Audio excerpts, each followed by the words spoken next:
सकाळची वेळ आहे. आता इथे ना मी गव्हाचं दळण दळायला घेतलं, कारण सकाळच्या पोळ्या झाल्या पण संध्याकाळला पीठ नाही गव्हाचं आणि लाईट सतत जा ये करते. तर मग म्हटलं चला गव्हाचं पीठ तरी दळून घेऊया.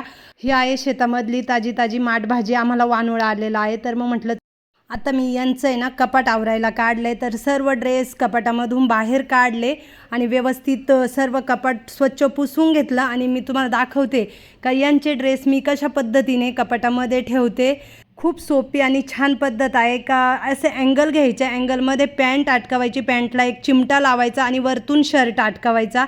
त्याच्यामुळे काय होतं का पूर्ण शर्ट आणि पॅन्ट एकाच अँगलला व्यवस्थितपणे अटकवली जाते आणि तोच शर्ट आणि त्याच्यावरचीच मॅचिंग अशी पॅन्ट.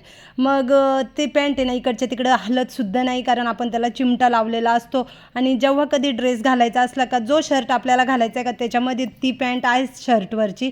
तर अशा पद्धतीने मी यांचे ड्रेस व्यवस्थित असे आवरून ठेवते. त्याच्याच नंतर रुमाल व्यवस्थित एका बास्केटमध्ये ठेवते आणि एका बास्केटमध्ये सॉक्स ठेवते. तर दोन्ही सॉक्सची व्यवस्थित घडी घालायची आणि त्याला आहे ना रबर लावून ठेवायचं, म्हणजे सॉक्ससुद्धा वेळच्या वेळी लगेच आपल्याला मिळतात. नाही तर काय होतं एक सॉक्स इथे पडला, दुसरा सॉक्स तिथे पडला. तर आता इथे तुम्हाला मी पुन्हा एकदा दाखवते का अशा पद्धतीने मी पॅन्टला चिमटा लावला आहे आणि शर्ट अटकवलं आहे. त्याच्यामुळे ना एकही शर्टमधली पॅन्ट खाली पडणार नाही.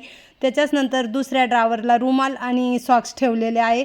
खाली जे त्यांचे वापरायचे वगैरे बरमोडा वगैरे म्हणा किंवा बनियल वगैरे ते आहे. आणि हा आहे आहोंचा कोट. आमच्या लग्नामध्ये त्यांनी घातला होता. त्याच्यानंतर आजपर्यंत 20 वर्षात एकही दिवस घातलेला नाही. तर अशा पद्धतीने मी कपाट